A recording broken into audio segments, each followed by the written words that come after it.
Hello friend, आज की video में हम लोग जानेंगे कि क्या अटलांटा इलेक्ट्रिकल्स के शेयर को अभी होल्ड करना चाहिए या सेल करना चाहिए। और जो लोग इस शेयर को अभी बाय करने का सोच रहे हैं, क्या उनको भी बाय करना चाहिए या नहीं, इन सब के बारे में इस वीडियो में डिटेल में समझेंगे। इसके साथ साथ इस कंपनी के बिजनेस के बारे में भी जानेंगे, यानी यह समझेंगे कि कंपनी करती क्या है। फिर हम लोग इस कंपनी के इंडस्ट्री आउटलुक के बारे में जानेंगे, जिससे हमें यह पता चलेगा कि कंपनी जिस सेक्टर में काम कर रही है उस सेक्टर का फ्यूचर ग्रोथ है या नहीं। फिर हम लोग इस कंपनी के फाइनेंशियल परफॉर्मेंस के बारे में जानेंगे, जिससे हमें यह पता चलेगा कि कंपनी अपने बिजनेस से रेवेन्यू और प्रॉफिट जनरेट कर पा रही है या नहीं। फिर हम लोग इस कंपनी के फंडामेंटल्स को देखेंगे, जिससे हमें यह आइडिया लगेगा कि क्या इसके शेयर को लंबे समय तक होल्ड कर सकते हैं या नहीं। फिर हम लोग इस कंपनी के कुछ स्ट्रेंथ और रिस्क है उसके बारे में डिटेल में समझेंगे। तो चलो वीडियो शुरू करते हैं। और हाँ, यह वीडियो थोड़ा लंबा हो सकता है क्योंकि मैंने इस वीडियो में इस कंपनी के बारे में एक एक चीज बहुत अच्छे से एक्सप्लेन किया हूँ। मैं आपको 100% गारंटी देता हूँ कि यह वीडियो देखने के बाद आप खुद डिसाइड कर लोगे कि इसके शेयर को होल्ड करना चाहिए या सेल करना चाहिए, या बाई करने का सोच रहे तो बाई करना चाहिए या नहीं। तो वीडियो पूरा देखना। तो चलो पहले इस कंपनी के बिजनेस के बारे में समझते हैं, यानी ये जानते हैं कि कंपनी करती क्या है। तो देखो, यह कंपनी काफी पुरानी है, 1988 में शुरू हुई थी, यानी 35 साल से भी ज्यादा का एक्सपीरियंस है इनके पास। अब असल में करती क्या है, तो सीधी सी बात है, यह कंपनी ट्रांसफार्मर बनाती है, और वह भी अलग अलग तरह के, जैसे power transformers, auto transformers, inverter duty transformers वगैरह। यह सब इंडिया के अंदर ही बनाती है, यानी पूरी तरह से मेड इन इंडिया। अगर हम इसके प्रोडक्ट लाइन को थोड़ा और डिटेल में देखें तो मार्च 2025 तक इनके पास कुल 6 तरह के ट्रांसफार्मर थे, जिनका इस्तेमाल अलग अलग जगहों और जरूरतों के हिसाब से होता है। सबसे पहले बात करें पावर ट्रांसफार्मर की। यह बड़े बड़े पावर स्टेशन और ग्रिड में लगाए जाते हैं। इनका काम है बिजली का वोल्टेज इतना ज्यादा करना कि वह दूर दूर तक, जैसे गाँव या शहरों तक आसानी से पहुंच सके। जब बिजली पावर प्लांट से निकलती है तो उसे दूर भेजने के लिए हाई वोल्टेज चाहिए होता है, और यह काम पावर ट्रांसफार्मर करता है। इसके बाद आता है इन्वर्टर ड्यूटी ट्रांसफार्मर, जो खास तौर पर उन जगहों पर काम आता है जहां सोलर पैनल या इन्वर्टर लगे होते हैं। सोलर पैनल से जो बिजली निकलती है वो सीधी इस्तेमाल नहीं की जा सकती, उसे सेट करने के लिए इन्वर्टर ड्यूटी ट्रांसफार्मर लगाया जाता है, ताकि वोल्टेज बराबर रहे और सिस्टम खराब न हो। अब बात करते हैं फर्नेस ट्रांसफार्मर की। फर्नेस मीन होता है भट्टी।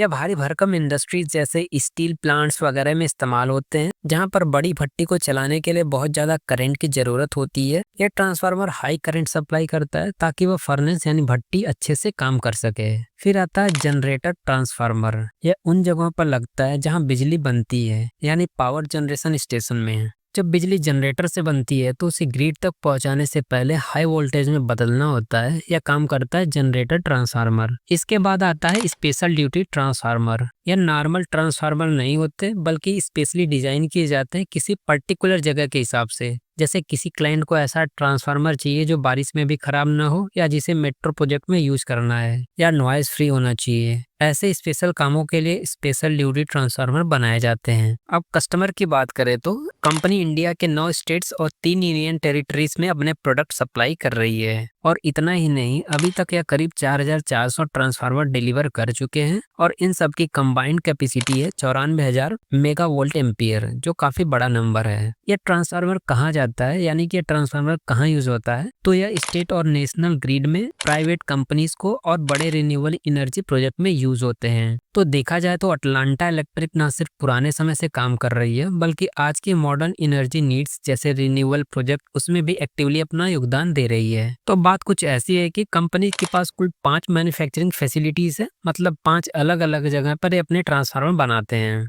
लेकिन फिलहाल इनमें से 4 ही पूरी तरह से चल रहे हैं। ये 4 फैसिलिटीज तो आनंद गुजरात में है, एक बेंगलुरु कर्नाटका में है, और एक वडोदरा यूनिट है, जो जुलाई 2025 से शुरू हुई है, मतलब अभी हाल ही में कमर्शियल प्रोडक्शन शुरू किया है। अब कस्टमर बेस की बात करें तो कंपनी के पास कुल 208 डाइवर्स कस्टमर है, मतलब इतने सारे अलग अलग कंपनीज है जिनको ये ट्रांसफार्मर सप्लाई करते हैं। और यह कोई छोटी मोटी कंपनीज नहीं है, जिनमें से कुछ बड़े नाम है जैसे गेटको, Adani green energy, Tata power और एसएमएस इंडिया। मतलब यह कंपनी अच्छी खासी बड़े प्लेयर के साथ काम कर रही है, जो उनके प्रोडक्ट्स और क्वालिटी पर भरोसा करते हैं। और इतना ही नहीं, यह सिर्फ इंडिया तक सीमित नहीं है, कंपनी अपने प्रोडक्ट्स एक्सपोर्ट भी करती है। जहां तक एक्सपोर्ट की बात है तो इनके प्रोडक्ट्स यूनाइटेड स्टेट्स, कुवैत और ओमान जैसे देशों तक पहुंच चुके हैं। तो यह दिखाता है कि उनकी मैन्युफैक्चरिंग कैपेबिलिटीज और प्रोडक्ट क्वालिटी इंटरनेशनल स्टैंडर्ड के हिसाब से भी अच्छी है। चलो थोड़ा बात करते हैं पूरे इंडस्ट्री की, मतलब ट्रांसफार्मर की मार्केट की क्या हालत है और आने वाले टाइम में क्या होने वाला है। देखो, ग्लोबल ट्रांसफार्मर मार्केट यानी पूरी दुनिया में ट्रांसफार्मर की डिमांड पिछले 5 सालों में लगभग 4.9% की रफ्तार से बढ़ी है और आने वाले सालों में 2024 से 2029 तक यह मार्केट और भी तेजी से बढ़ने वाला है,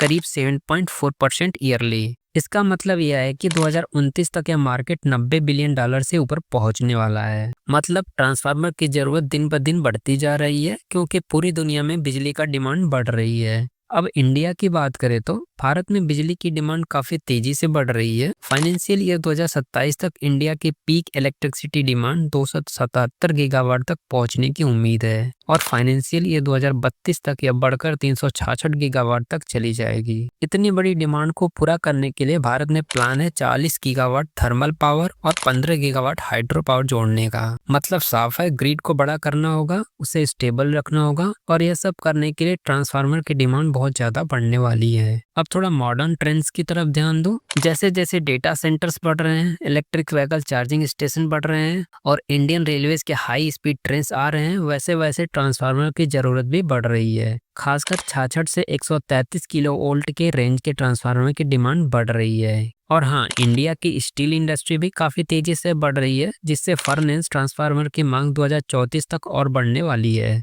तो सीधा सीधा समझो, जैसे जैसे इंडिया में बिजली की जरूरत बढ़ेगी, नए नए सेक्टर्स आएंगे और इंफ्रास्ट्रक्चर बढ़ेगा, वैसे वैसे ट्रांसफार्मर की मांग भी काफी तेजी से बढ़ेगी। इसलिए यह इंडस्ट्री अभी बहुत प्रॉमिसिंग है और आगे और बड़ा होने वाली है। अब थोड़ा बात करते हैं अटलांटा इलेक्ट्रिकल की फाइनेंशियल हेल्थ की, मतलब कंपनी की रेवेन्यू और प्रॉफिट की। देखो, कंपनी ने पिछले एक साल में 31 मार्च 2024 से लेकर 31 मार्च 2025 तक उनकी रेवेन्यू यानी आमदनी में करीब 43% की बढ़ोतरी हुई है। मतलब कंपनी ने ज्यादा सामान बेचा या ज्यादा काम किया और पैसे कमाए। अब प्रॉफिट की बात करें यानी प्रॉफिट आफ्टर टैक्स, तो वह तो 87% तक बढ़ गया। यह बताता है कि कंपनी ने अपने खर्चे भी अच्छे से मैनेज किए और ज्यादा फायदा कमाया है। अब थोड़ा और डिटेल में देखें तो मार्च 2025 तक कंपनी के पास एसेट से लगभग 866 करोड़ रुपए है। इससे एक साल पहले यानी मार्च 2024 में लगभग 599 करोड़ थे। तो एसेट्स में भी काफी बढ़ोतरी हुई है।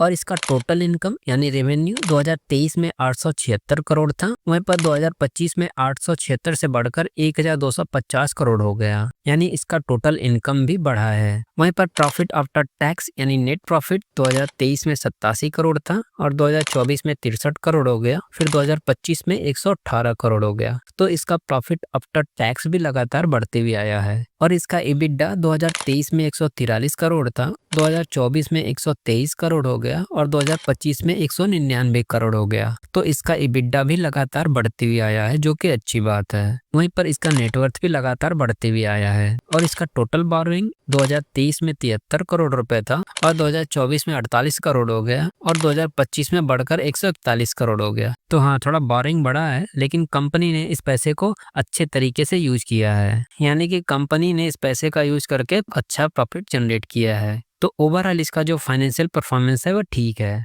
अब हम लोग इस कंपनी के फंडामेंटल्स को देखते हैं और यह समझते हैं कि कंपनी फंडामेंटली स्ट्रांग है या नहीं। तो इसका ROE यानी रिटर्न ऑन इक्विटी जो बताता है कि कंपनी अपने शेयर होल्डर्स के पैसों पर कितना प्रॉफिट कमा रही है, वो करीब 33.91% है। मतलब हर 100 रुपए के निवेश पर कंपनी लगभग 34 रुपए प्रॉफिट बना रही है। और फिर इसका ROCE यानी रिटर्न ऑन कैपिटल एम्प्लॉयड 39.43% है, जो कि अच्छा है। रिटर्न ऑन कैपिटल एम्प्लॉयड यह दिखाता है कि कंपनी ने जो टोटल कैपिटल इन्वेस्ट किया है उस पर उसे कितना रिटर्न मिल रहा है। और इसका डेब्ट टू इक्विटी रेशियो 0.40 है, जो कि 1 से कम है, यानी कि इस कंपनी के ऊपर बहुत कम कर्ज है। अगर किसी भी शेयर का डेब्ट टू इक्विटी रेशियो 1 से कम है तो इसका मतलब कि उस कंपनी के ऊपर ज्यादा कर्ज नहीं है। वहीं पर अगर 1 से अधिक रहता है तो इसका मतलब कि उस कंपनी के ऊपर ज्यादा कर्ज है। तो यहाँ पर इस कंपनी के ऊपर कर्ज ज्यादा नहीं है, जो कि अच्छी बात है। और इसका रिटर्न ऑन नेटवर्थ 33.91% है, जो ROE के बराबर होता है।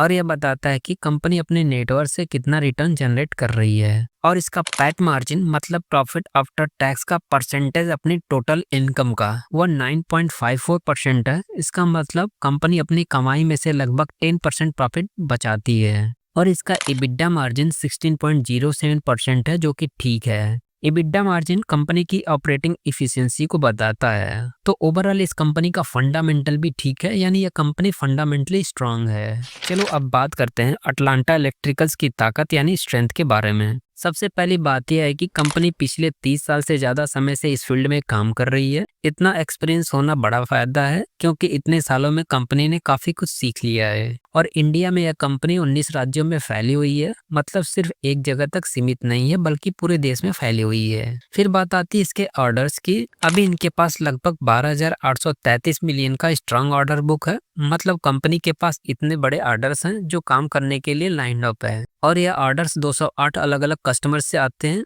जो कि बहुत डाइवर्स है। इससे पता चलता है कि कंपनी की पकड़ कई तरह के क्लाइंट्स पर है। और अभी भी कंपनी अपनी कैपेसिटी बढ़ा रही है और साथ ही बैकवर्ड इंटीग्रेशन पर काम कर रही है, जिससे कास्ट कम होगा और प्रोडक्शन इफिशियंसी बढ़ेगी। मतलब कंपनी सिर्फ बड़ा नहीं हो रही बल्कि स्मार्ट तरीके से काम कर रही है, ताकि पैसा और रिसोर्सेज दोनों बचे। तो कुल मिलाकर इस कंपनी की स्ट्रेंथ यह है कि उनके पास एक्सपीरियंस है, बड़ा ऑर्डर बुक है, अच्छी टीम है, कम खर्च है और लगातार अपनी कैपेसिटी बढ़ा रहे हैं। ऐसे में कंपनी का फ्यूचर काफी ब्राइट लगता है। अब हम लोग इस कंपनी के रिस्क के बारे में जानते हैं। तो देखो, किसी भी कंपनी की तरह अटलांटा इलेक्ट्रिकल्स के भी कुछ रिस्क होते हैं जो हमें जानने जरूरी है। सबसे बड़ी बात यह है कि कंपनी अपनी मैन्युफैक्चरिंग का ज्यादातर काम गुजरात में करती है। अब अगर वहाँ कोई डिस्ट्रप्शन या समस्या आ जाए, जैसे किसी वजह से फैक्ट्री बंद हो जाए या प्रोडक्शन में रुकावट आ जाए, तो इससे उनकी रेवेन्यू पर असर पड़ सकता है। अब कंपनी के पास जो ऑर्डर बुक है वह एस्टिमेटेड होते हैं, मतलब कि यह पक्का नहीं है कि हर ऑर्डर पूरा होगा या उस हिसाब से रेवेन्यू आएगा।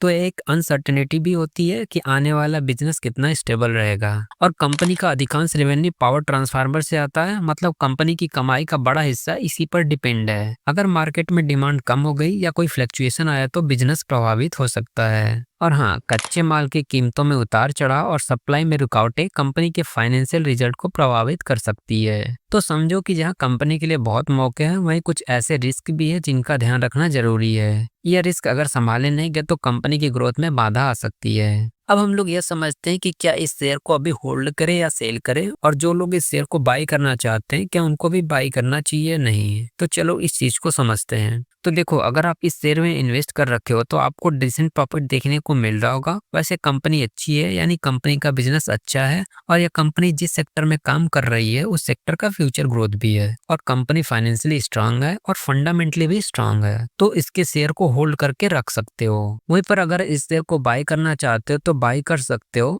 वैसे तो अगर आप इसके शेयर को 865 866 के आसपास खरीदे होते तो बहुत अच्छा रहता, लेकिन अभी भी बाय कर सकते हो और लंबे समय के लिए होल्ड करके रख सकते हो। और हाँ देखो, मेरा कोई रिकमेंडेशन नहीं है बाई सेल का, मैं जस्ट अपना एनालिसिस शेयर कर रहा हूँ एजुकेशनल पर्पज के लिए। आप इन्वेस्ट करने से पहले एक बार इस कंपनी के बारे में एनालिसिस या रिसर्च जरूर कर लेना, या अपने फाइनेंशियल एडवाइजरी का सलाह ले सकते हो। तो इस चीज का ध्यान रखना। तो बस इतना ही आज की वीडियो में। ऐसी और इन्फॉर्मेटिव वीडियो के लिए हमारे चैनल को सब्सक्राइब कर लेना, और वीडियो अच्छी लगेगी तो वीडियो को लाइक कर देना। चलो मिलते हैं नेक्स्ट वीडियो में अगले शेयर के साथ।